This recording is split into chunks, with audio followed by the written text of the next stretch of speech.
오늘은 우리 아들 기일이니까 최고급으로만 준비하세요. 알겠습니다, 부인. 1년에 단 한 번, 이날만을 위해 꺼내는 액자가 있었습니다. 천천히 포장이 풀리고 액자 속 사진이 드러나는 순간 하준의 심장이 멈추는 듯 했습니다. 밝게 웃고 있는 6살 남자아이. 그 아이의 목에 걸린 은빛 목걸이. 그건 바로 자신이 어릴 적 하고 있던 것과 똑같았습니다. 사연 시작 전 구독과 좋아요 부탁드립니다. 그리고 댓글로 잘 들었습니다 라고 한마디만 남겨주세요. 영상을 제작하는데 큰 힘이 된답니다. 그럼 이야기 시작하겠습니다. 돈 내놔, 최하준! 숨긴 거 다 알아. 빨리 안 내놓으면. 날카로운 고함과 함께 소주병이 벽에 부딪혀 산산조각 났습니다. 유리 파편이 사방으로 튀었고 좁은 원룸은 순식간에 공포의 현장으로 변했습니다. 제발 그만해. 하은이가 보고 있잖아. 애가 놀란단 말이야. 최하준은 본능적으로 7살 딸 하은을 품에 끌어안았습니다. 하지만 돌아오는 건 무자비한 발길질 뿐이었습니다. 그게 무슨 상관이야? 내가 지금 빚쟁이들한테 쫓기는 판인데 애새끼 타령이 나와? 아내 강지영. 한때는 사랑스러웠던 여자였지만 온라인 쇼핑 중독과 명품 집착에 빠진 후로는 인간이길 포기한 악마가 되어 있었습니다. 충혈된 눈, 히스테리에 미쳐버린 얼굴. 그녀는 하준의 멱살을 휘어잡고 흔들었습니다. 장롱 밑에 처박아둔 비상금 다 알아. 그거 내놓으라고. 하준은 입술을 꽉 깨물었습니다. 그 돈은 절대 안 됐습니다. 하은이 유치원비도 못 내서 쫓겨났고 쌀똥마저 바닥난 상황에서 아이 밥이라도 먹이려고 편의점 야간 알바를 하며 몰래 모아둔 5만 원이었습니다. 그건 안 돼. 하은이 밥값이야. 제발 이것만은. 짝! 지영의 거친 손바닥이 하준의 뺨을 후려쳤습니다. 하준의 고개가 휙 돌아갔고 입안이 터져 비릿한 피맛이 느껴졌습니다. 품에 안겨있던 하은이가 자지러지게 울음을 터뜨렸습니다. 아빠, 엄마, 우리 아빠 때리지 마. 시끄러워. 이 개년이 어디서 소리를 질러? 지영이 하은에게 손을 뻗으려는 순간 하준의 눈빛이 변했습니다. 내 몸이 부서지는 건 참을 수 있어도 내 새끼 털끝 하나 건드리는 건 참을 수 없는 게 아비의 본능이었습니다. 하준은 지영의 팔을 물어뜯을 기세로 밀치고 하은을 번쩍 안아들었습니다. 그리고 뒤도 돌아보지 않고 현관문을 박차고 나갔습니다. 어딜 도망가? 거기서! 지영의 고함 소리가 등 뒤에서 들려왔지만 하준은 멈추지 않았습니다. 밖은 어두웠습니다. 하늘에 구멍이라도 뚫린 듯 퍼붓는 폭우. 하준은 신발을 신을 겨를조차 없었습니다. 맨발이었습니다. 차가운 아스팔트의 냉기가 발바닥을 타고 올라왔고 깨진 유리 조각인지 돌인지 모를 것들이 발을 찔러댔지만 아픔조차 느껴지지 않았습니다. 오직 하나. 살아야 한다. 내 새끼를 살려야 한다. 그 생각뿐이었습니다. 얼마나 뛰었을까요? 지영의 고함 소리가 더 이상 들리지 않는 골목 어귀에 다다라서야 하준은 쓰러지듯 주저앉았습니다. 가로등 불빛조차 희미한 쓰레기 더미 옆이었습니다. 비는 억수같이 쏟아져 하준의 낡은 티셔츠를 적시고 하은의 얇은 잠옷까지 적셨습니다. 하준은 자신의 옷을 끌어올려 아이의 머리를 감쌌습니다. 아빠 추워. 배고파. 하은이가 파랗게 질린 입술로 오돌오돌 떨며 말했습니다. 그 모습을 보는 하준의 가슴은 갈기갈기 찢어지는 것 같았습니다. 미안해, 하은아. 아빠가 미안해. 아빠가 못나서. 하준은 아이를 끌어안고 소리 없는 오열을 토해냈습니다. 고아원에서 자라 가족의 정이 뭔지도 모르고 살다가 아내 하나 믿고 가정을 꾸렸는데 그 결과가 이 참혹한 지옥이라니. 갈 곳이 없었습니다. 수중에 가진 돈은 단돈 1,000원도 없었습니다. 이대로 비를 맞다간 아이가 폐렴이라도 걸릴 판이었습니다. 차라리 죽는 게 나을까? 이대로 눈을 감으면 편해질까? 나쁜 생각이 스멀스멀 올라오던 찰나였습니다. 거대한 천둥 소리와 함께 번개가 쳤습니다. 그 순간 하준의 눈앞에 전봇대 하나가 환하게 비쳤습니다. 비바람에 펄럭이며 반쯤 찢겨나간 전단지 한 장. 하준은 홀린 듯 그 전단지를 바라보았습니다. 빗물에 젖어 글씨가 번져 있었지만 굵은 매직으로 쓴 글씨만은 선명했습니다. 평창동 운전기사 겸 집사 급구. 숙식 제공 자녀 동반 가능. 월급 협의 선불 가능. 까다로운 부인 비위 맞출 수 있는 분만. 숙식 제공 자녀 동반 가능. 하준의 눈이 커졌습니다. 마치 하늘이 내려준 동아줄 같았습니다. 평창동 대한민국 상위 0.1%가 산다는 그곳. 자신 같은 천민은 감히 발도 들일 수 없는 곳이지만 지금은 따질 때가 아니었습니다. 까다로운 부인 비위? 그게 대수야. 매일 맞고 사는 것보단 낫겠지. 하준은 떨리는 손으로 전단지를 뜯어냈습니다. 종이는 비에 젖어 흐물거렸지만 그 안에 적힌 주소는 하준의 뇌리에 불로 지지듯 박혔습니다. 하은아, 가자. 하준은 퉁퉁 부어 피가 흐르는 맨발로 다시 일어섰습니다. 하은을 등에 업었습니다. 등 뒤에서 느껴지는 딸의 따뜻한 체온이 하준을 일으켜 세우는 유일한 연료였습니다. 아빠가 너 따뜻한 밥 먹여줄게. 비 안 오는 곳에서 재워줄게. 약속할게. 하준은 이를 악물었습니다. 빗물인지 눈물인지 모를 것이 얼굴을 타고 흘러내렸습니다. 그는 어둠 속을 향해, 아니 희미한 빛이 보이는 그곳을 향해 절뚝이며 걸음을 옮겼습니다. 그곳이 또 다른 감옥일지 아니면 기적의 성일지는 알 수 없었습니다. 하지만 한 가지 확실한 건 지금 이 지옥보다는 나을 것이라는 믿음뿐이었습니다. 평창동 언덕 꼭대기, 육중한 철문이 위압적으로 버티고선 대저택. 그곳은 마치 세상과 단절된 거대한 성체 같았습니다. 하준은 비에 젖어 덜덜 떨리는 손가락으로 초인종을 눌렀습니다. 누구십니까? 인터폰 너머로 들려온 목소리는 기계처럼 차가웠습니다. 저 운전기사 구하신다는 전단지 보고 왔습니다. 제발 문 좀 열어주세요. 아이가 비를 너무 많이 맞았어요. 잠시 침묵이 흐르더니 철커덕하는 묵직한 소리와 함께 굳게 닫혀있던 대문이 열렸습니다. 하준은 하은을 업은 채 다리를 절뚝이며 정원으로 들어섰습니다. 잘 가꿔진 정원수와 조명, 그리고 빗줄기 사이로 보이는 웅장한 3층 양옥집. 마치 딴 세상에 온 것만 같았습니다. 현관문이 열리고 빳빳하게 다림질된 양복을 입은 중년 여자가 나왔습니다. 이 집의 총괄 가정부 김 실장이었습니다. 그녀는 하준의 몰골을 위아래로 훑어보더니 미간을 찌푸렸습니다. 이게 무슨 행색입니까? 거짓골을 하고 여길 어디라고 들어와요? 죄송합니다. 정말 죄송합니다. 하지만 일은 정말 잘할 수 있습니다. 시키는 건 뭐든지 다 할게요. 제발. 하준이 빗물이 뚝뚝 떨어지는 몸으로 고개를 숙이자 김 실장은 더러운 것을 본 듯 뒤로 물러섰습니다. 그때였습니다. 김 실장, 무슨 소라냐? 2층 계단에서 서늘한 목소리가 들려왔습니다. 하준이 고개를 들자 화려한 실크 가운을 입은 여인이 천천히 내려오고 있었습니다.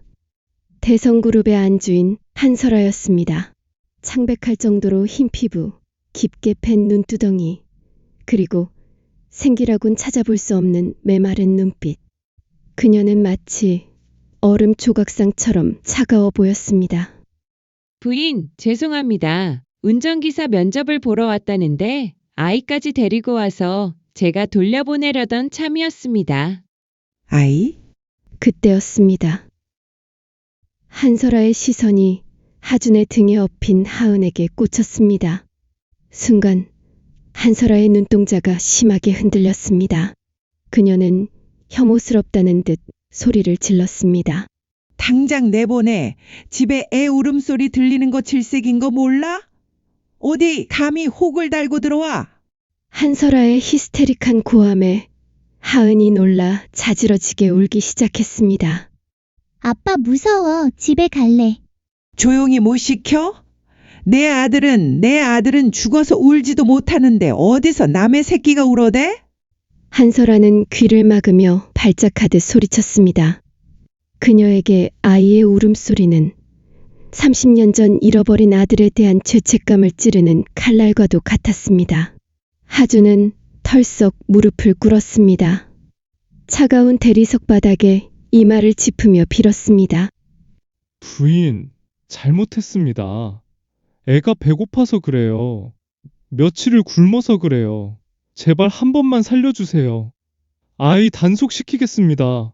없는 듯이 지내겠습니다. 제발요. 김 실장이 경비원을 부르려던 찰나 기적 같은 일이 일어났습니다. 하은이 울음을 뚝 그치더니 고사리 같은 손으로 배를 움켜쥐고 한설아를 쳐다보며 말했습니다. 할머니, 배고파요. 밥 주세요. 그 목소리, 그리고 눈물 젖은 큰 눈망울. 한설아는 숨이 멎는 듯 했습니다. 30년 전 자신이 잃어버렸던 민준이가 배고프다며 보채던 그 표정과 너무나 똑같았기 때문입니다. 환영을 본 것일까요? 한설아의 다리가 휘청거렸습니다. 부인, 김 실장이 부축하려 했지만 한설아는 손을 들어 제지했습니다. 그녀는 떨리는 손으로 하은을 가리켰습니다. 밥 애부터 먹여. 시끄러워서 못 듣겠으니까. 한설아는 차갑게 쏘아붙이고는 다시 2층으로 올라가 버렸습니다. 하지만 계단을 오르는 그녀의 어깨는 미세하게 떨리고 있었습니다. 죽은 줄만 알았던 모성애가 낯선 아이의 눈망울 하나에 요동치기 시작한 것입니다. 운 좋은 줄 아시오. 김 실장은 혀를 차며 하준을 하인들이 쓰는 별채 쪽방으로 안내했습니다. 곰팡내 나는 좁은 방이었지만 하준에게는 궁전이나 다름없었습니다. 따뜻한 물이 나왔고 비를 피할 지붕이 있었습니다. 하준은 주방 아줌마가 던져준 식은 밥덩이를 하은에게 먹이며 눈물을 삼켰습니다. 그날 밤 하준은 하은을 재우고 멍든 팔뚝에 파스를 붙이며 다짐했습니다. 이 얼음 같은 성에서 까다로운 부인의 비위를 맞춰가며 반드시 살아남겠다고. 창밖에는 여전히 비가 내리고 있었지만 하준의 가슴 속에는 아주 작은 불씨 하나가 켜졌습니다. 그것은 기구한 인연의 시작이었습니다. 내일이 무슨 날인지 알아? 저택에 들어온 지 일주일째 되던 날 아침, 한설아가 차고에 나타나 하준에게 물었습니다. 새벽부터 일어나 회장님의 차를 닦고 있던 하준은 황급히 허리를 굽혔습니다. 죄송합니다, 부인. 제가 온 지 얼마 안 돼서. 한설아는 차고 벽에 기대어 섰습니다. 그녀의 손에는 낡은 달력 하나가 들려 있었습니다. 11월 3일 그 날짜에 붉은색 동그라미가 쳐져 있었고 그 위에는 눈물 자국인지 물 얼룩인지 모를 것이 번져 있었습니다. 내 아들 우리 민준이 생일이야. 그리고 그 아이를 잃어버린 날이기도 하고. 한설아의 목소리는 바싹 마른 낙엽처럼 바스락거렸습니다. 하준은 숨을 죽였습니다. 이 집안에 흐르는 냉기의 원인이 바로 이것이었구나. 짐작할 뿐이었습니다. 제사상을 차려야 해. 김 실장이 음식을 준비할 거야. 너는 내일 회장님을 모시고 성묘를 다녀와. 네, 알겠습니다, 부인. 한설아는 달력을 꼭 쥔 채 어둠 속으로 사라졌습니다. 하준은 수건으로 차를 닦으며 생각했습니다. 30년 전 잃어버린 아들, 그토록 그리워하는 부모님이 있다는 게 부럽다. 다음 날 아침, 거실 중앙에는 화려한 제사상이 차려져 있었습니다. 향냄새가 은은하게 퍼지는 가운데 대성그룹의 총수 박민석이 무거운 발걸음으로 계단을 내려왔습니다. 칠순을 바라보는 나이에도 꼿꼿한 허리와 매서운 눈매. 대한민국 경제를 쥐락펴락하는 사람이었지만 오늘만큼은 그저 자식을 앞세운 죄 많은 아비의 얼굴이었습니다. 그 뒤로 검은 상복을 입은 한설아가 수척한 얼굴로 따랐습니다. 구석에 서 있던 하주는 숨소리조차 내지 못하고 고개를 숙였습니다. 한설아는 잠겨진 방문을 열고 정성스레 포장된 액자 하나를 가지고 나왔습니다. 천천히 포장이 풀리고 액자 속 사진이 드러나는 순간 하준의 심장이 멈추는 듯 했습니다. 밝게 웃고 있는 6살 남자아이. 그 아이의 목에 걸린 은빛 목걸이. 그건 바로 자신이 어릴 적 하고 있던 것과 똑같았습니다. 저 목걸이 내 거랑 똑같은 건데. 하준은 그저 우연의 일치라고 생각했습니다. 제사가 끝나고 박민석이 하준에게 말했습니다. 차 준비해. 선산에 다녀와야겠어. 네, 회장님. 하준은 깔끔하게 정비된 벤츠를 몰고 박민석을 태웠습니다. 차 안은 무거운 침묵이 흘렀습니다. 백미러로 보이는 박민석의 얼굴은 세상 모든 슬픔을 짊어진 것 같았습니다.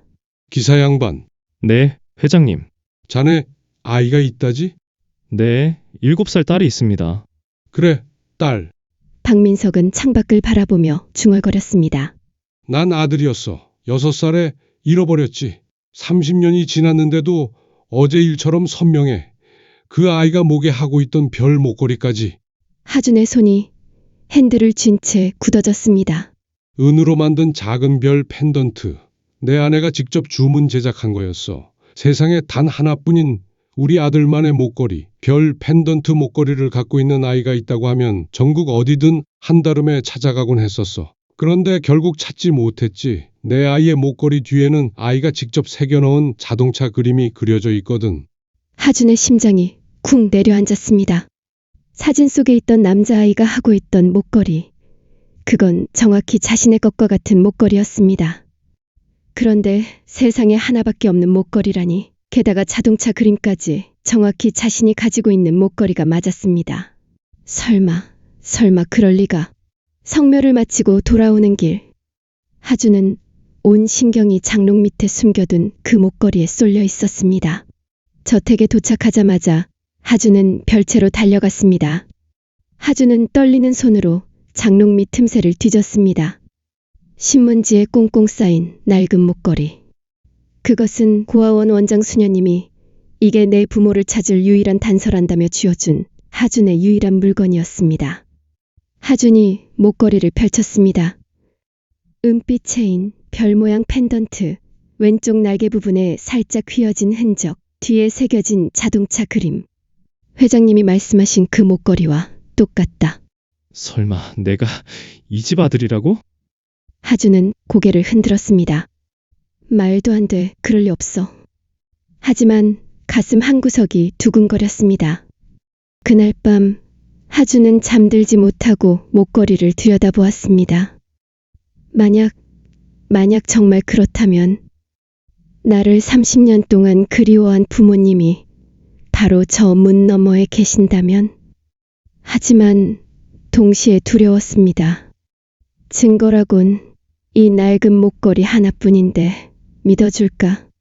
오히려 죽은 아들 흉내내서 재산 노리는 사기꾼으로 몰리는 거 아닐까? 하준은 목걸이를 다시 신문지에 싸서 깊숙이 숨겼습니다. 지금은 아직 때가 아니야. 하은이를 위해서라도 이 집에서 쫓겨나면 안 돼. 하지만 운명의 수레바퀴는 이미 돌아가기 시작했습니다. 하준이 모르는 사이 그를 감시하는 어둠의 눈이 있었습니다. 이 집의 총괄 가정부 김 실장이었습니다. 그녀는 박민석의 먼 친척 조카딸로 겉으로는 충직한 가정부 노릇을 하고 있었지만 속으로는 딴 마음을 품고 있는 자였습니다. 자식이 없는 박민석 부부가 세상을 떠나면 이 막대한 대성그룹의 유산이 먼 친척인 자신에게 조금이라도 떨어지지 않을까 하는 검은 욕망. 그것이 그녀가 이 집에서 20년을 버틴 이유였습니다. 그런데 굴러온 돌 같은 운전기사 하나가 판을 흔들고 있었습니다. 박민석이 하준을 보는 눈빛이 예사롭지 않았고 한설아조차 하준의 딸 하은을 보며 눈물을 글썽이곤 했습니다. 동물적인 감각으로 위기감을 느낀 김 실장은 결단을 내렸습니다. 확인해 봐야겠어. 저 남자가 감추고 있는 게 뭔지. 오후 2시 한설아가 낮잠에 들고 하준이 하은을 데리고 회장님 심부름으로 나간 사이였습니다. 김 실장은 주위를 살피며 하준이 머무는 별채 쪽 방으로 향했습니다. 남자 혼자 사는 방치고는 깔끔하네. 방문을 열자 정갈하게 정리된 방이 나타났습니다. 두 사람이 누우면 꽉 찰 좁은 방. 살림살이라고는 낡은 이불과 옷 몇 가지가 전부였습니다. 김 실장은 거침없이 장롱을 뒤지기 시작했습니다. 옷가지들을 바닥에 내팽개치고 이불을 들쳤습니다. 그러다 장롱 바닥에 깔린 신문지가 부자연스럽게 들떠 있는 것을 발견했습니다. 이건가? 그녀는 신문지를 걷어내고 깊숙한 틈새에 박혀있던 검은 비닐봉지를 꺼냈습니다. 묵직하지는 않았지만 무언가 꽁꽁 싸매져 있었습니다. 비닐을 벗기고 신문지를 벗겨내자 낡고 누런 목걸이가 나왔습니다. 김 실장의 눈이 번들거렸습니다. 이게 뭐야? 목걸이. 그녀는 목걸이를 펼쳐들었습니다. 은빛 체인에 별 모양 펜던트. 그 순간 김 실장의 머릿속에 번개 같은 기억이 스쳤습니다. 30년 전 민준이가 실종되던 날 온 집안이 발칵 뒤집혔을 때 한설아가 실신하며 외쳤던 말이 있었습니다. 우리 민준이 별 목걸이하고 나갔는데 그 목걸이하고 있으면 좋을 텐데. 그리고 매년 제사상에 올리던 영정사진 속 그 목걸이. 김 실장은 손을 부들부들 떨었습니다. 설마 진짜 살아있었어? 이 남자가 30년 전 죽은 줄 알았던 박민준이라고? 그렇다면 모든 게 설명이 되었습니다. 회장님이 느꼈던 기시감, 부인이 느꼈던 익숙한 눈빛, 핏줄이 당겼던 것입니다. 큰일이다. 김 실장의 등골이 서늘해졌습니다. 만약 하준이 친아들임이 밝혀지면 자신은 낙동강 오리알 신세가 되는 건 물론이고 그동안 회장 몰래 빼돌렸던 공금 횡령 사실까지 들통나 감옥에 갈지도 몰랐습니다. 절대로 무슨 일이 있어도 저 남자가 이 집 아들이 되게 해서는 안 됐습니다. 김 실장은 비릿한 웃음을 흘렸습니다. 그녀는 별 목걸이를 다시 꽁꽁 싸매 제자리에 넣지 않았습니다. 대신 자신의 품속에 깊숙이 찔러 넣었습니다. 증거를 없애버리려는 것이었습니다. 그리고 그녀의 머릿속에서 악랄한 계획이 세워졌습니다. 유전자 검사를 할 틈도 없이 회장님이 의심할 겨를도 없이 하준을 내쫓을 방법. 가장 확실하고 더러운 누명을 씌우는 것이었습니다. 김 실장은 발소리를 죽여 본체 2층으로 잠입했습니다. 한설아의 드레스룸. 수천만 원짜리 명품 가방과 보석들이 질비한 곳이었습니다. 그녀는 보석함 서랍을 열었습니다. 한설아가 가장 아끼는 결혼 35주년 기념으로 박민석이 선물했던 5캐럿 사파이어 반지. 영롱하게 빛나는 반지를 집어든 김 실장은 망설임 없이 그것을 주머니에 넣었습니다. 이게 어디서 나올까? 바로 너놈 사물함이지. 그녀는 다시 1층 차고로 내려와 운전기사들이 쓰는 사물함으로 향했습니다. 하준의 사물함 자물쇠를 마스터키로 열고 그의 낡은 가방 깊숙한 곳에 반지를 찔러 넣었습니다. 그리고 아무 일도 없었던 것처럼 옷매무새를 다듬고 밖으로 나왔습니다. 다녀왔습니다. 하준이 하은의 손을 잡고 밝은 얼굴로 들어왔습니다. 약국에서 회장님 약을 사왔다며 조심스럽게 전달하는 순진한 얼굴이었습니다. 김 실장은 현관에 서서 그런 하준을 맞이했습니다. 최하준 씨, 왔어? 네, 실장님. 필요한 거 있으세요? 아니, 오늘은 아주 특별한 일이 있을 거야. 기대해도 좋아. 김 실장의 입가에 걸린 미소가 섬뜩했지만 하준은 그 의미를 알지 못했습니다. 그저 차고로 들어가 차를 정비할 생각뿐이었습니다. 차고로 들어온 하준은 습관처럼 사물함을 확인했습니다. 그런데 뭔가 이상했습니다. 자물쇠가 열려 있었고 가방 안이 흐트러져 있었습니다. 하준은 다급하게 가방을 뒤졌습니다. 없었습니다. 자신의 목숨보다 소중한 부모님을 찾을 유일한 증거인 별 목걸이가 감쪽같이 사라졌습니다. 안 돼, 안 돼. 그게 없으면 하준의 얼굴이 하얗게 질려가던 그때 본체에서 한설아의 찢어지는 비명소리가 들려왔습니다. 여보, 내 반지, 내 사파이어 반지가 없어졌어요. 하준의 심장이 쿵 하고 내려앉았습니다. 동시에 차고 문이 벌컥 열리며 김 실장이 경비원들을 대동하고 들이닥쳤습니다. 최하준, 나와. 너놈이 훔쳐갔지? 김 실장의 손깍질이 하준을 향했습니다. 함정이었습니다. 빠져나갈 구멍이라고 없는 완벽하고도 잔인한 덫이 가여운 분열을 덮치고 있었습니다. 이게 뭔가 설명해 보게. 거실 바닥에는 하준의 낡은 가방이 뒤집혀 있었고 그 속에서 쏟아져 나온 잡동사니들 사이로 5캐럿 사파이어 반지가 영롱한 빛을 뿜으며 굴러나왔습니다. 박민석의 목소리는 낮았지만 서리빨 같은 분노가 서려 있었습니다. 아닙니다. 전 모르는 일입니다. 맹세코 전 손댄 적 없습니다. 하준은 바닥에 납작 엎드려 호소했습니다. 억울함에 눈물이 왈칵 쏟아졌습니다. 하지만 상황은 그에게 불리하게만 돌아갔습니다. 증거가 이렇게 명백한데 발 뺄 생각이야? 내가 이럴 줄 알았어. 근본 없는 남자를 집에 들일 때부터 알아봤다고. 한설아가 가슴을 치며 소리쳤습니다. 그녀는 하준이 자신의 동정심을 이용해 환심을 산 뒤 뒤통수를 쳤다고 믿어버린 것입니다.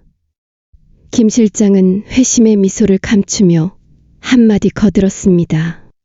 회장님, 경찰에 넘기시죠?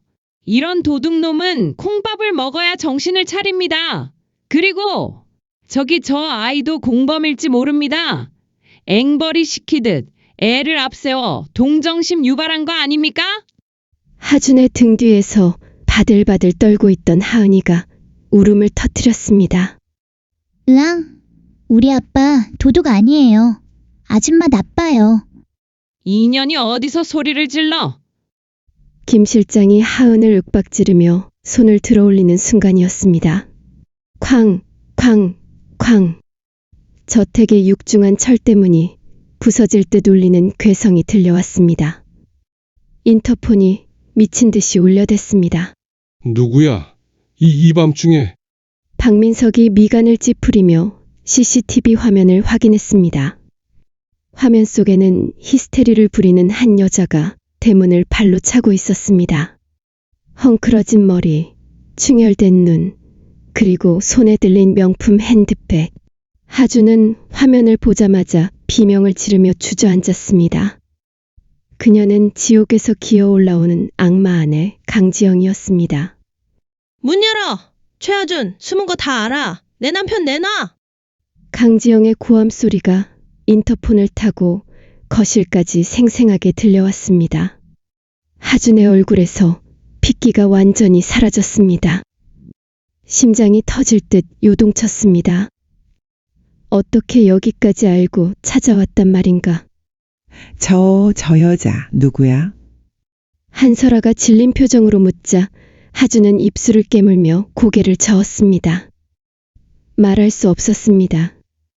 저 여자가 내 아내라고, 내가 저런 여자에게 맞고 살던 남자라고 말하기엔 너무나 비참했습니다. 그때 김 실장이 눈을 번뜩였습니다. 그녀는 기회를 놓치지 않고 대문 개폐 버튼을 눌러버렸습니다. 김 실장, 뭐 하는 짓인가? 박민석이 소리쳤지만 이미 늦었습니다. 대문이 열리자마자 강지영이 고래고래 소리를 지르며 현관으로 들이닥쳤습니다. 명품 향수 냄새와 악취가 진동하는 강지영이 거실 한복판에 섰습니다.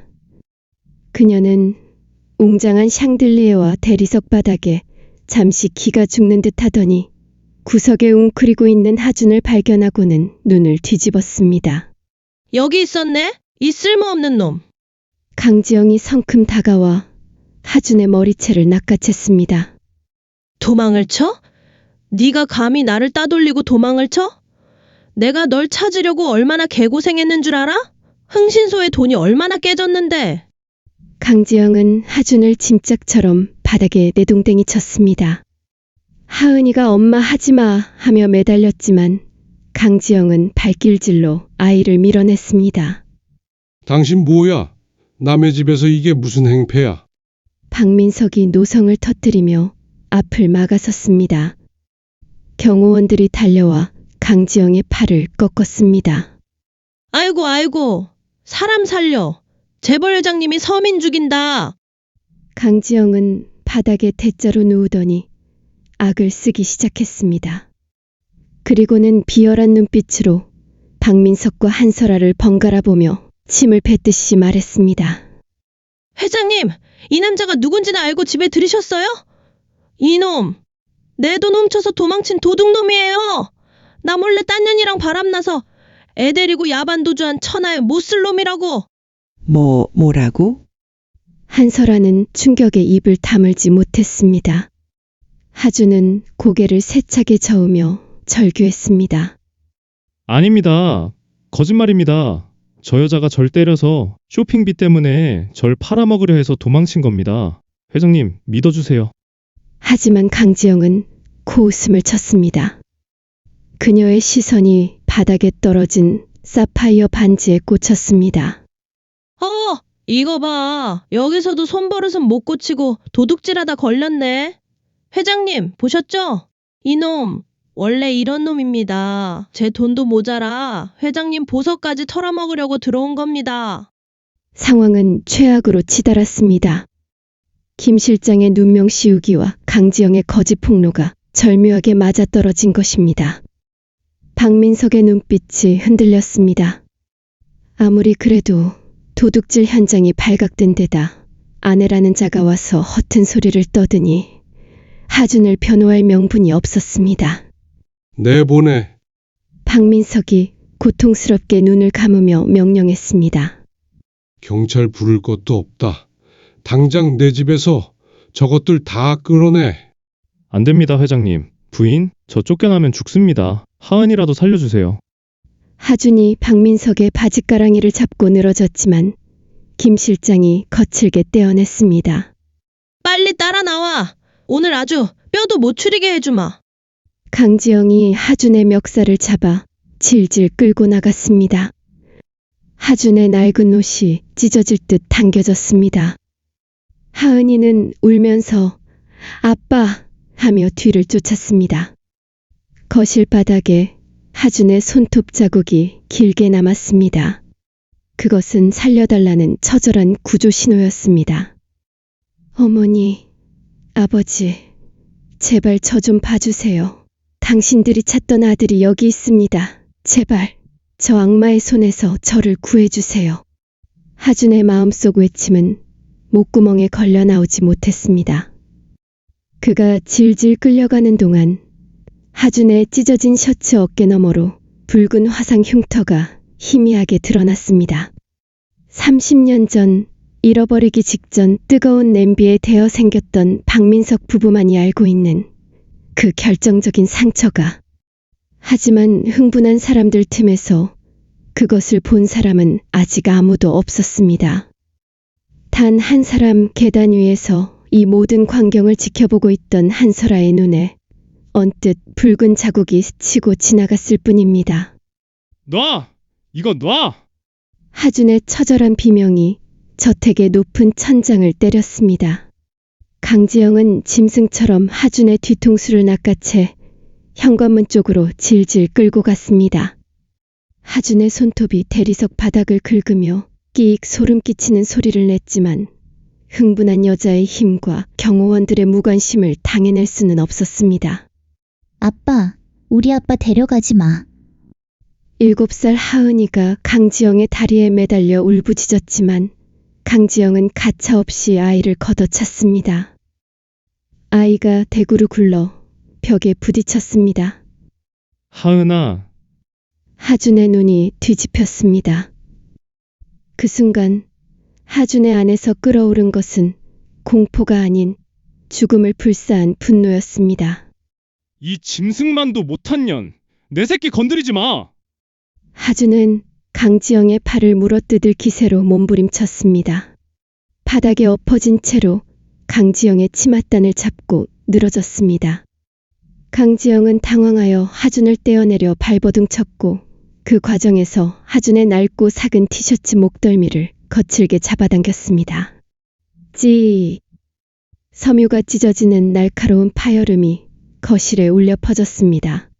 하준의 낡은 티셔츠가 왼쪽 어깨부터 가슴까지 대각선으로 찢겨나갔습니다. 그 바람에 하준의 하얀 어깨와 쇄골이 고스란히 드러났습니다. 그때였습니다.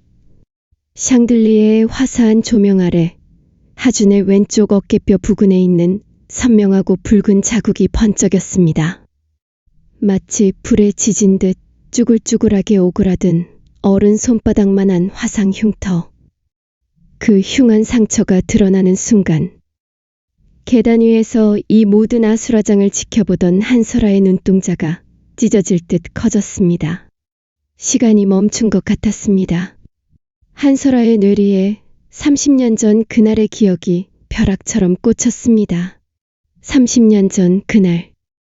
30년 전 민준이가 실종되던 날 아침. 부엌에서 펄펄 끓는 삼계탕을 식탁으로 옮기던 중이었습니다. 6살 민준이가 엄마 다리에 매달리며 장난을 쳤고 중심을 잃은 한설아가 그만 뜨거운 냄비를 놓치고 말았습니다. 뜨거워. 펄펄 끓는 국물이 아이의 왼쪽 어깨로 쏟아졌습니다. 연한 살이 순식간에 붉게 익어버렸고 아이는 자지러지게 울었습니다. 응급처치를 하고 병원에 가려던 찰나 잠시 한눈을 판 사이 아이가 대문 밖으로 사라져버렸습니다. 화상 입은 어깨에 별 목걸이만 걸친 채 저거 한설아의 입술이 파르르 떨렸습니다. 숨이 쉬어지지 않았습니다. 세상 어느 누가 자기 자식 몸에 난 흉터를 잊을 수 있을까요? 그것은 평생 가슴에 박힌 대못이자 아들을 알아볼 수 있는 유일한 지문이었습니다.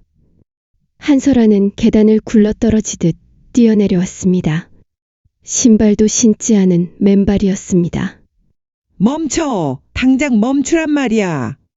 한설아의 기절할 정도의 고함 소리에 강지영과 경호원들이 멈칫했습니다.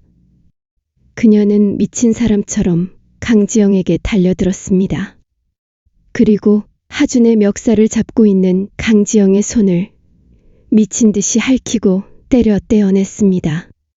이 더러운 손 치워. 내 아이한테 손대지 마. 아니 부인, 왜 이러세요?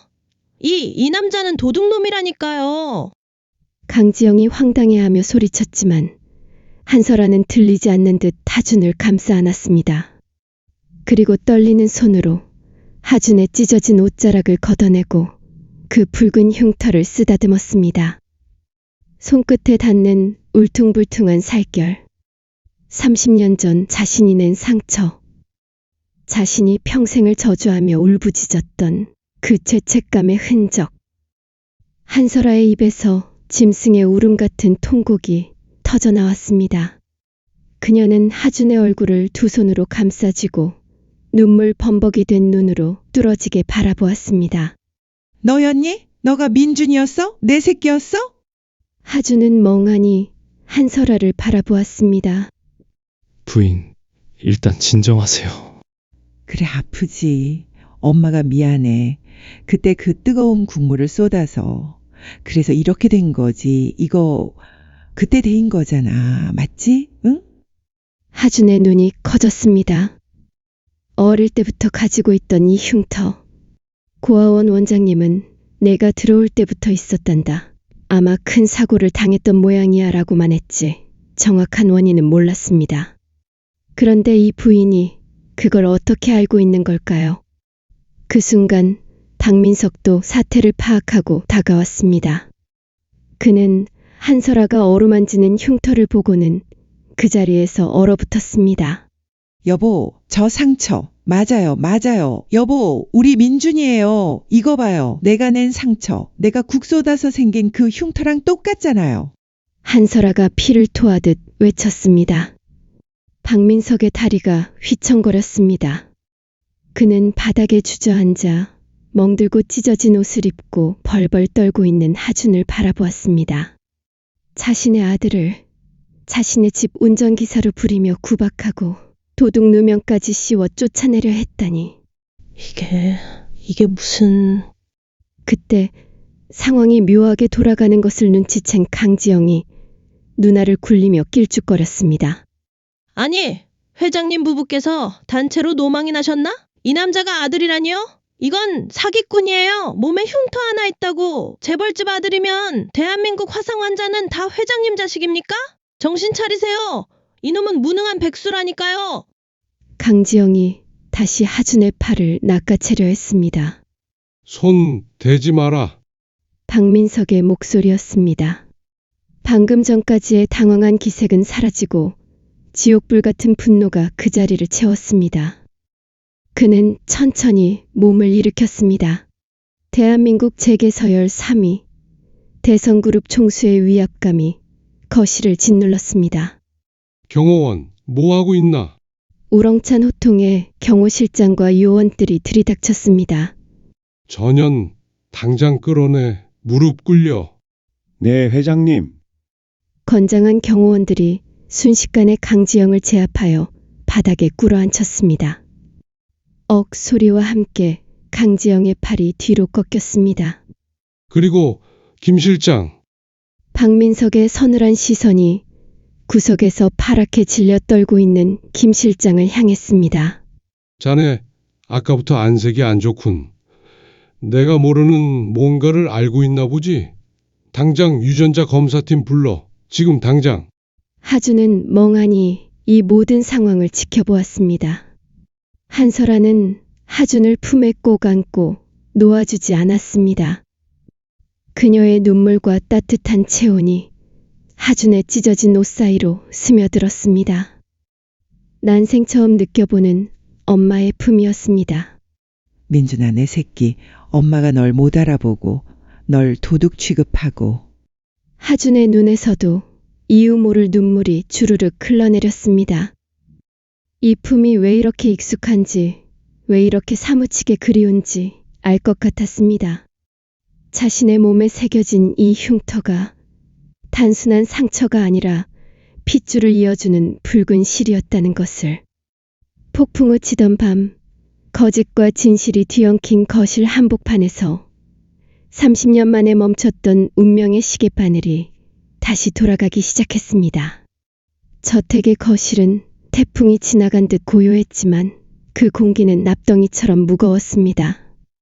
강지영은 경호원들에 의해 지하실 창고로 끌려가 처박혔고 김 실장은 도망가지 못하도록 거실 구석에 감시를 받으며 무릎 꿇려 있었습니다. 새벽 2시 대성그룹 전담 의료진과 유전자 분석팀이 긴급 호출을 받고 도착했습니다.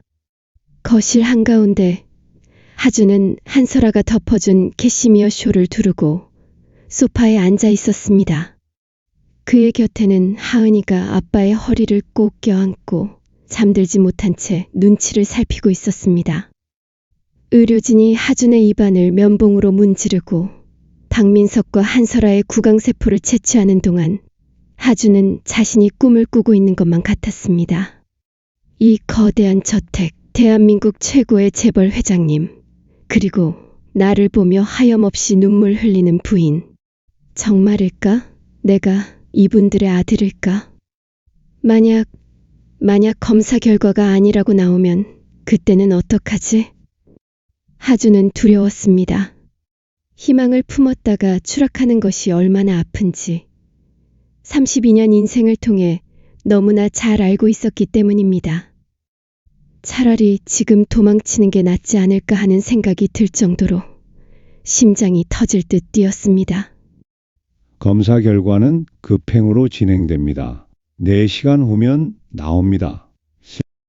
의료진이 샘플을 들고 떠나자 다시 침묵이 찾아왔습니다. 한설아는 하준의 손을 잡았습니다. 그녀의 손은 얼음장처럼 차가웠지만 하준을 잡은 악력만큼은 절대 놓지 않겠다는 듯 강했습니다. 검사 따위 필요 없어. 난 알아. 너가 내 아들 민준이라는 걸 엄마는 알아. 한설아가 하준의 거친 손등을 쓰다듬으며 속삭였습니다. 박민석은 말없이 창밖을 응시하고 있었습니다. 유리창에 비친 그의 얼굴은 30년 전 아들을 잃어버린 그날처럼 일그러져 있었습니다. 제발 신이시여, 제발 이번만은. 시간은 잔인할 만큼 더디게 흘렀습니다. 똑딱똑딱 벽시계 소리가 거실을 채웠습니다. 김 실장은 구석에서 바들바들 떨고 있었습니다. 만약 친자임이 밝혀지면 별 목걸이를 훔치고 반지를 넣어 누명을 씌운 자신의 죄가 드러나는 건 시간 문제였기 때문입니다. 제발 아니라고 나와라. 그냥 닮은 사람이라고 나와라. 김 실장은 속으로 악마 같은 기도를 올렸습니다. 어느덧 창밖이 밝아오기 시작했습니다. 아침 7시 저택의 초인종이 울렸습니다. 딩동. 모두의 시선이 현관으로 쏠렸습니다. 박민석이 벌떡 일어났습니다. 병원에서 보낸 퀵서비스 기사가 서류 봉투 하나를 건네 사라졌습니다. 노란색 대봉투. 그 안에 하준의 운명 아니 이 자리에 있는 모든 사람의 운명이 들어있었습니다. 박민석은 떨리는 손으로 봉투를 받아들었습니다. 손이 너무 심하게 떨려 봉투를 뜯지 못할 정도였습니다. 여보, 당신이 봐요. 난 무서워서 못 보겠어. 한설아가 하준을 껴안으며 고개를 돌렸습니다. 박민석은 마른 침을 삼키고 봉투 입구를 찢었습니다. 종이 찢는 소리가 천둥 소리처럼 크게 들렸습니다.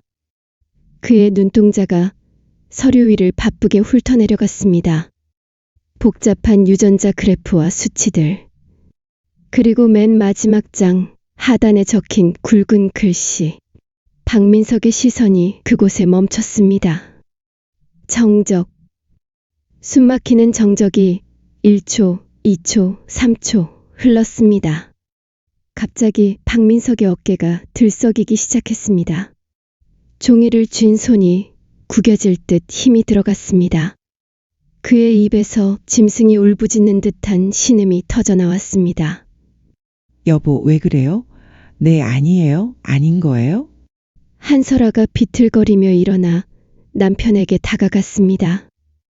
하준도 숨을 멈추고 박민석을 바라보았습니다.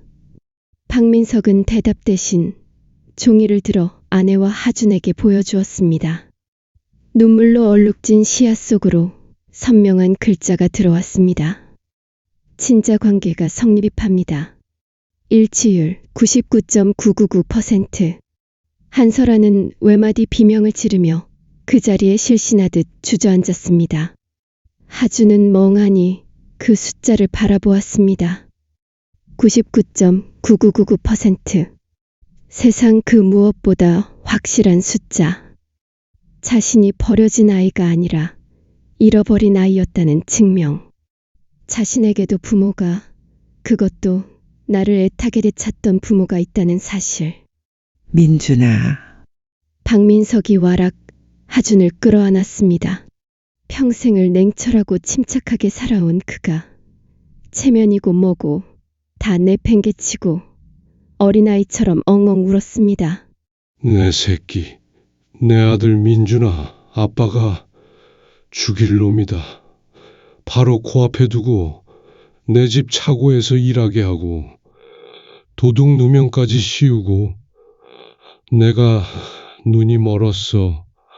내가 죽일 놈이야. 박민석의 뜨거운 눈물이 하준의 목덜미를 적셨습니다. 한서라도 기어와 하준의 다리를 부여잡고 통곡했습니다. 미안하다. 엄마가 미안해. 따뜻한 밥 한 끼 못해 먹이고 남의 집 운전기사 살이시키고 그 매를 맞으면서 살게 하고 엄마가 잘못했어. 부모님의 통곡 소리가 저택을 가득 채웠습니다. 하준은 그제야 참았던 숨을 토해냈습니다. 긴장이 풀리면서 온몸에 힘이 빠져나갔습니다. 아빠, 엄마. 32년 만에 처음 불러보는 단어였습니다. 입안에서 맴돌던 그 말이 밖으로 나오는 순간 하준의 눈에서도 댐이 터진 듯 눈물이 쏟아졌습니다. 나 버린 거 아니죠? 나 미워서 버린 거 아니죠? 아니야. 절대 아니야. 우리가 널 얼마나 찾았는데 30년을 하루도 빠짐없이 널 찾았어. 널 버린 게 아니라 우리가 널 잃어버려서 못난 부모라서 미안해. 세 사람은 서로를 부둥켜 안고 하나가 되었습니다. 피는 물보다 진하다는 말. 그 진부한 말이 기적이 되어 눈앞에 펼쳐졌습니다. 그때 구석에서 이 광경을 지켜보던 김 실장의 얼굴은 흑빛이 되어 있었습니다. 그녀는 슬금슬금 뒷걸음질쳐 도망가려 했습니다. 하지만 아들을 되찾은 박민석의 눈은 이제 매가 되어 그녀를 노려보고 있었습니다. 김 실장, 거기서. 박민석의 목소리가 지옥의 사자처럼 낮게 깔렸습니다. 감동의 눈물은 이제 끝났습니다. 피의 심판을 예고하고 있었습니다. 저택 거실은 통곡의 바다였습니다. 평소 바늘 하나 들어갈 틈 없이 깐깐했던 한설아는 체면도 위신도 다 내던지고 바닥을 구르며 울부짖었습니다. 내가 미쳤지. 내가 눈이 멀었지. 차 닦으라고. 내 손으로 내 아들 차 닦게 하고 도둑 누명까지 씌워서 내보내려 하고. 내가 어미냐? 내가 사람이야? 한설아는 자신의 가슴을 주먹으로 퍽퍽 내려쳤습니다. 어제 아침 하준에게 성묘 다녀오라며 차 열쇠를 던져주고 무시했던 기억이 칼날이 되어 심장을 후볐습니다. 그때 하준이 지었던 슬픈 표정. 그게 제 어미에게 무시당한 아들의 눈빛인 줄도 모르고. 엄마, 그러지 마세요. 전 괜찮아요. 진짜 괜찮아요. 하준은 울고 있는 한설아의 손을 꼭 잡았습니다. 거칠어진 하준의 손과 보드라운 한설아의 손이 맞닿았습니다. 한설아는 하준의 손을 끌어당겨 자신의 볼에 비볐습니다. 타이어 오일로 얼룩지고 거칠어진 아들의 손등이 까칠하게 얼굴을 긁었지만 그 아픔조차 사무치게 좋았습니다. 이 손 좀 봐. 이 고생한 손 좀 봐. 우리 민준이 피아노 치던 고운 손이었는데 어디 가서 고생만 죽어라 하고. 그때였습니다. 옆에서 말없이 눈물만 흘리던 박민석이 하준의 찢어진 옷자락 사이로 드러난 팔뚝을 보았습니다. 푸르딩딩하게 멍이 든 자국들. 강지영에게 맞아 생긴 아직 가라앉지 않은 시퍼런 멍자국들이었습니다. 박민석의 손이 덜덜 떨렸습니다. 그는 조심스럽게 하준의 소매를 걷어 올렸습니다. 팔뚝뿐만이 아니었습니다. 손목에는 밧줄에 묶였던 듯한 쓸린 자국이, 등 뒤에는 발로 차인 듯한 검붉은 타박상이 지도처럼 그려져 있었습니다. 이게 다 뭐냐? 박민석의 목소리가 갈라졌습니다. 그년이냐? 아까 그 아내라는 작자가 이렇게 만든 거냐? 하주는 황급히 소매를 내리려 했지만 박민석은 놓아주지 않았습니다. 천하의 대성그룹 회장이 대한민국 경제를 움직이는 거목이 아들의 멍든 팔뚝을 붙잡고 어린아이처럼 엉엉 소리내어 울기 시작했습니다. 아빠가 죽일 놈이다. 금지옥엽. 내 새끼가 짐승 같은 년한테 맞고 살 동안 나는 따뜻하고 좋은 옷 입고 그것도 모자라 내 집에서 도둑놈 취급을 해. 내가 벼락을 맞아야지. 내가 죽어야지. 박민석은 바닥에 머리를 찌을 기세로 오열했습니다. 하주는 그런 아버지를 끌어안았습니다. 아빠 울지 마세요. 저 이제 안 맞아요. 아빠가 구해줬잖아요. 엄마가 구해줬잖아요. 그래. 이제 아무도 너 못 건드린다. 누구든 내 아들 털끝 하나 건드리면 내가 가만 안 둔다. 내 목숨을 걸고 널 지킬 거야. 그때 구석에서 아빠의 치맛자락을 잡고 훌쩍이던 하은이가 눈치를 보며 다가왔습니다. 할아버지, 울지 마세요. 우리 아빠 때리지 마세요. 박민석과 한설아의 시선이 하은에게 꽂혔습니다. 7살, 30년 전 잃어버린 아들 민준이와 비슷한 나이. 그리고 자세히 보니 큰 눈망울이며 오뚝한 코가 영락없는 제아비 그리고 박민석을 쏙 빼닮아 있었습니다. 아이고, 내 손녀. 내가 미처 못 알아봤구나. 박민석은 하은을 번쩍 안아 올렸습니다. 가벼웠습니다.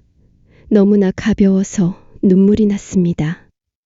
제대로 먹지 못해 앙상한 갈비뼈가 손끝에 느껴졌습니다.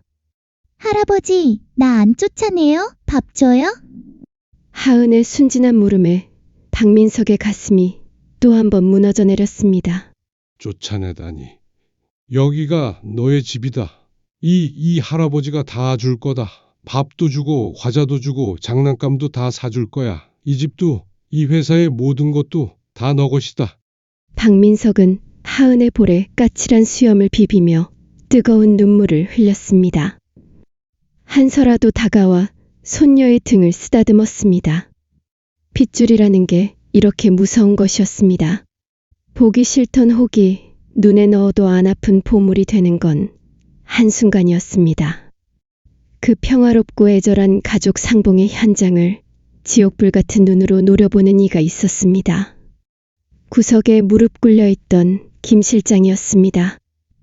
그녀는 이미 짐작하고 있었습니다. 자신의 운명이 끝장났다는 것을. 젠장, 다 된 밥에 재를 뿌려. 하준이 진짜 아들일 줄이야. 내 인생은 끝났어. 김 실장은 슬금슬금 몸을 일으켜 도망칠 타이밍을 노렸습니다. 하지만 눈물의 상봉을 마친 박민석의 눈빛이 서서히 변해가고 있었습니다. 슬픔이 거친 자리에 차가운 이성이 그리고 끓어오르는 분노가 들어차기 시작했습니다. 박민석이 천천히 몸을 일으켰습니다. 하준의 어깨를 감싼 채 그는 시선을 돌려 구석에 있는 김 실장을 응시했습니다. 마치 먹잇감을 노려보는 맹수의 눈빛이었습니다. 여보, 민준아, 하은이 데리고 방에 들어가 있어라. 아빠 이제 청소를 좀 해야겠구나. 내 집안에 기생하던 더러운 벌레들을 치워야지. 박민석의 목소리는 낮았지만 저택 전체를 울릴 만큼 묵직했습니다. 그는 주머니에서 휴대폰을 꺼내 어디론가 전화를 걸었습니다. 김 변호사인가? 지금 당장 법무팀 전원 소집해. 그리고 검찰총장한테 내 이름으로 연락 좀 넣게. 잡아넣어야 할 년들이 아주 많다고. 통화를 마친 박민석이 김 실장에게 다가갔습니다. 김 실장은 사시나무 떨듯 떨며 뒷걸음질 쳤습니다. 회장님, 저기 오해가. 짝! 박민석의 손바닥이 김 실장의 뺨을 쳤습니다. 억소리도 내지 못하고 김 실장이 바닥에 나뒹굴었습니다. 오해? 내 아들 별 목걸이를 훔쳐간 게 오해? 내 아들 사물함에 반지 쑤셔 넣은 게 오해라고? 감히 내 핏줄을 가지고 장난을 쳐? 박민석의 분노가 폭발했습니다. 이제 눈물의 시간은 끝났습니다. 아들과 손녀를 지옥으로 몰아넣었던 악마들을 향한 처절하고도 무자비한 응징의 시간이 다가오고 있었습니다. 저택의 지하실. 평소엔 와인 창고로 쓰이던 서늘한 공간이 오늘은 죄인들을 단죄하는 심판대가 되어 있었습니다. 박민석은 비서가 가져온 의자에 앉아 바닥에 널브러진 두 여자를 싸늘하게 내려다보았습니다. 김 실장과 강지영이었습니다. 회장님, 제가 잘못했습니다. 20년입니다. 제가 이 집안을 위해 개처럼 일한 세월이 20년이라고요? 한 번만 용서해 주십시오. 김 실장은 이마가 깨질 듯 바닥에 머리를 짚으며 빌었습니다. 하지만 박민석의 눈빛에는 자비란 없었습니다. 개처럼? 아니지. 쥐새끼처럼 갉아먹었지. 박민석이 손짓하자 김 변호사가 두툼한 서류 뭉치를 김 실장 면전에 던졌습니다. 서류가 흩날리며 김 실장의 치부가 낱낱이 드러났습니다. 법인카드 유용 식자재 납품업체 리베이트. 거기다 내 금고에서 야금야금 빼돌린 현금까지. 내가 모를 줄 알았나? 너년이 꼬리 흔들 때마다 역겨웠지만 그래도 피부치라고 봐줬어. 그런데 감히 내 아들의 목걸이를 훔쳐, 내 아내의 반지를 훔쳐서 내 아들을 도둑으로 몰아? 박민석의 목소리가 쩔렁쩔렁 울렸습니다. 너년이 건드린 건 단순한 물건이 아니야. 우리 부부의 30년 피눈물이고 내 아들의 인생이야. 김 변호사, 뭐하고 있나? 네 회장님. 횡령, 절도, 사문서 위조, 무고죄로 고소장 접수했습니다. 빼돌린 돈은 민사소송을 통해 이자까지 쳐서 전액 환수할 예정입니다. 김 실장 명의로 된 아파트, 차, 통장 전부 가압류 들어갔습니다. 지금 당장 나가시면 갈 곳도 쓰실 돈도 없을 겁니다. 신용불량자가 되실 테니까요. 안 돼. 회장님, 제발. 김 실장은 거품을 물고 쓰러질 듯 했습니다. 빈털터리가 되어 감옥에서 썩게 생겼다는 공포가 그녀를 덮쳤습니다. 경비원들이 짐짝처럼 김 실장을 끌고 나갔습니다. 그녀의 비명소리가 지하실 복도를 타고 멀어졌습니다. 이제 남은 건 강지영이었습니다. 그녀는 아직도 상황 파악이 덜 된 듯 화장이 번진 얼굴로 건들거렸습니다. 이봐요. 회장님, 남의 집안일에 너무 깊게 관여하는 거 아니에요? 저 남자가 회장 아들이면 다야? 어쨌든 내 남편이잖아. 법적으로 부부라고. 내가 데려가겠다는데 당신이 무슨 권리로 막아? 강지영은 뻔뻔하게 고개를 쳐들었습니다. 박민석은 기가 차다는 듯 허탈한 웃음을 터뜨렸습니다. 부부? 그래, 법적으로는 그렇지. 박민석이 천천히 몸을 일으켜 강지영 앞으로 다가갔습니다. 그리고 강지영의 눈을 똑바로 응시하며 말했습니다. 하지만 그 법이 너를 지옥으로 보내는 가장 확실한 도구가 될 거다. 박민석이 다시 손짓했습니다. 이번에는 더 두꺼운 서류 뭉치가 탁자 위에 놓였습니다. 그것은 강지영의 모든 것이었습니다. 너년이 진 쇼핑비 원금만 8억이더군. 백화점, 명품 브랜드, 온라인 쇼핑몰 다 합치면 신용카드만 23장. 연체가 계속되어 사채업자들한테까지 손을 뻗쳤지. 강지영의 눈동자가 흔들렸습니다. 그걸 어떻게 알았지? 내가 샀다. 네? 네가 진 빚, 채권, 내가 전부 샀다고. 이제 너의 채권자는 나다. 강지영의 얼굴이 사색이 되었습니다. 대한민국 최고의 재벌 회장이 자신의 빚을 샀다는 말은 이제 돈을 갚지 못하면 법적으로 뼈와 살이 분리될 때까지 털린다는 뜻이었습니다. 돈을 갚아라. 당장. 회장님, 저 돈 없습니다. 아시지 않습니까? 돈이 없으면 몸으로 때워야지. 상습 쇼핑 중독, 가정폭력, 아동학대, 사기, 그리고 오늘 주거 침입과 협박까지. 변호사들이 계산해보니 징역 12년은 좋게 나오겠더구나. 감옥에서 썩으면서 빚 갚아. 내년이 죽는 날까지 추징할 테니까. 12년이라니요? 말도 안 돼. 여보, 민준아, 나 좀 살려줘. 강지영은 그제야 사태의 심각성을 깨닫고 박민석의 등 뒤에 서 있던 하준을 향해 기어갔습니다. 그녀는 하준의 바짓단을 잡고 애원했습니다. 여보, 내가 잘못했어. 다시는 안 때릴게. 쇼핑도 끊을게, 하은이. 엄마잖아. 애 엄마를 감옥에 보낼 거야? 응? 하준은 차갑게 내려다보았습니다. 어제까지만 해도 저 목소리에 벌벌 떨었지만 이제는 아니었습니다.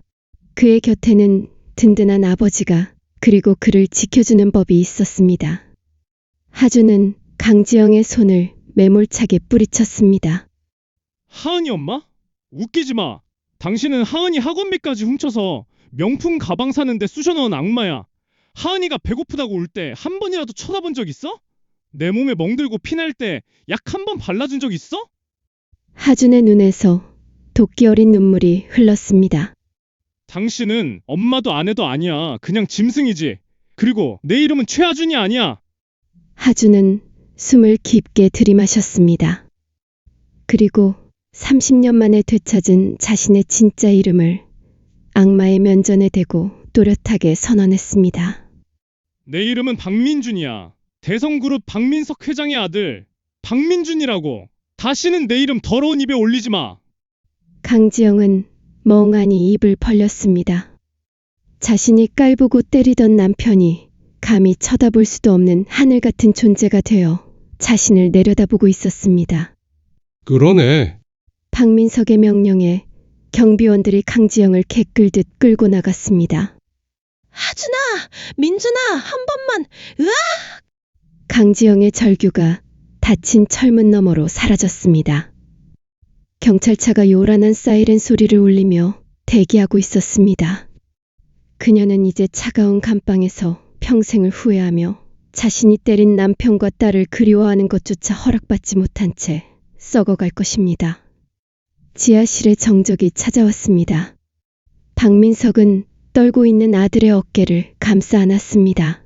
끝났다. 이제 다 끝났어. 더러운 것들은 다 치웠다. 이제 너를 괴롭힐 사람은 세상에 아무도 없어. 민주는 아버지의 품에 얼굴을 묻고 소리내어 울었습니다. 그것은 슬픔의 눈물이 아니었습니다. 지옥 같았던 과거를 씻어내고 비로소 자유를 얻은 자의 해방감이 담긴 뜨거운 눈물이었습니다. 2층 방에서는 하은이가 한설아의 무릎을 베고 곤히 잠들어 있었습니다. 악마가 사라진 저택에 비로소 평화로운 새벽이 찾아오고 있었습니다. 1년 후 다시 11월 3일이 찾아왔습니다. 1년 전 비바람이 몰아치던 춥고 음산했던 그날과는 달리 오늘의 평창동 저택에는 눈부신 가을 햇살이 쏟아지고 있었습니다. 민준아, 이리 와서 간 좀 봐봐라. 아빠가 미역국 끓였는데 어떠니? 주방에서 박민석의 들뜬 목소리가 들려왔습니다.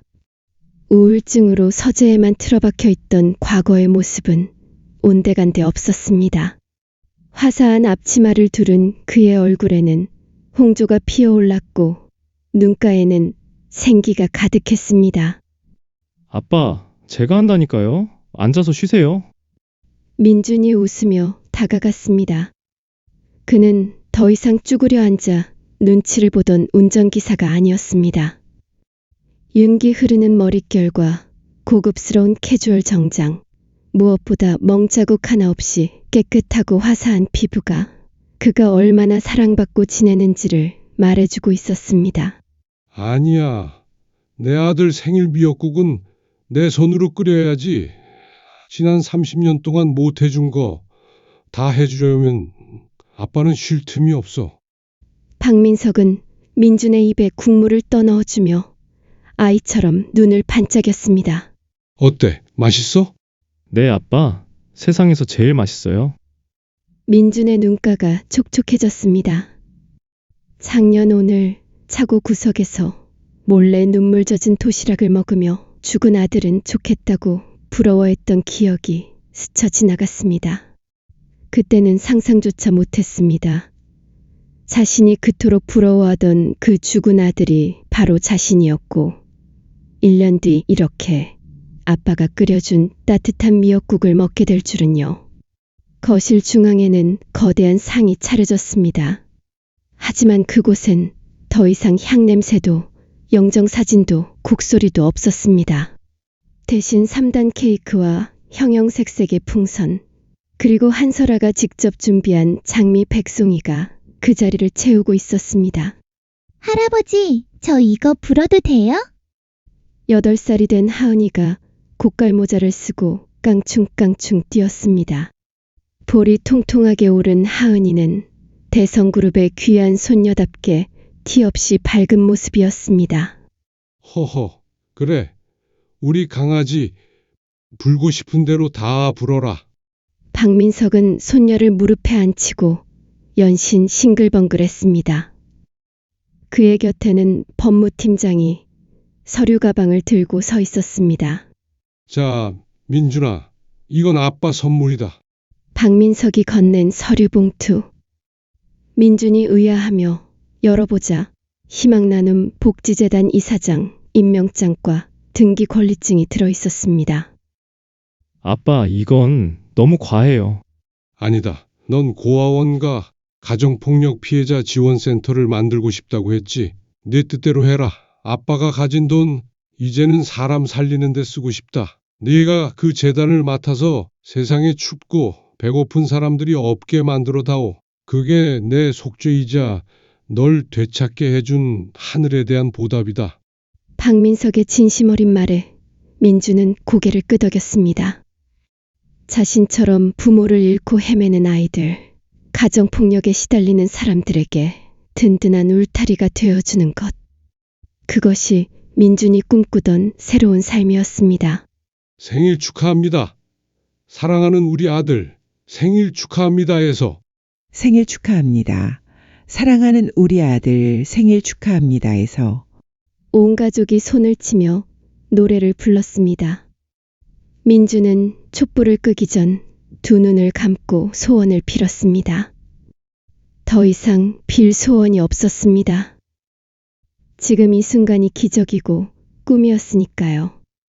감사합니다. 저를 포기하지 않고 찾아주셔서, 그리고 모진 시련 속에서도 저를 지켜주셔서 감사합니다. 후, 촛불이 꺼지고 폭죽이 터졌습니다. 한설아가 민준을 와라 껴안았고 박민석이 하은을 목마 태웠습니다. 웃음소리가 높은 천장을 타고 저택 구석구석으로 퍼져나갔습니다. 창밖 정원에는 가을 국화가 만발해 있었습니다. 한때는 얼음성 같았던 이 집에도 마침내 따스한 봄이 영원히 깃들었습니다.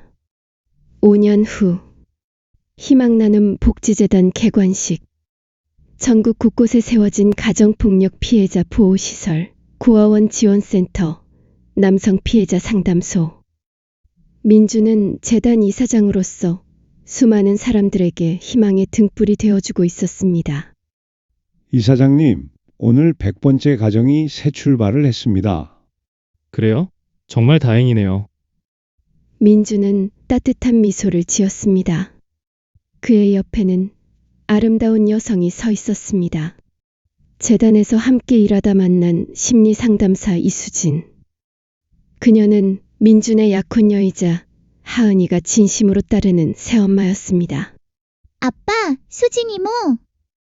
13살이 된 하은이가 밝은 얼굴로 달려왔습니다. 이제는 명문국제학교에 다니며 발레와 피아노를 배우는 당찬 소녀로 자라 있었습니다. 하은아, 오늘 발표 잘했어? 응, 선생님이 칭찬하셨어. 아빠 덕분에 자신감이 생겼대. 하은이가 민준의 목을 껴안으며 웃었습니다. 민주는 딸을 안고 재단 건물을 바라보았습니다. 고된 가정폭력과 가난, 그리고 절망, 지독했던 그 겨울을 맨발로 건너온 민주는 이제 압니다. 긴 터널의 끝에는 반드시 빛이 있다는 것을. 그리고 가족이라는 이름의 등불은 비바람이 쳐도 결코 꺼지지 않는다는 사실을 말입니다. 민주는 활짝 웃으며 사랑하는 사람들의 품으로 파고들었습니다. 그의 어깨에 남은 화상 흉터 위로 따뜻한 햇살이 훈장처럼 내려앉았습니다. 이 이야기가 가슴에 남는다면 가족과 친구, 지인들에게 널리 공유해 주세요. 누군가의 인생이 당신의 이야기일지도 모릅니다. 구독, 좋아요와 함께 어디서 보고 계신지도 댓글로 남겨주세요. 감사합니다.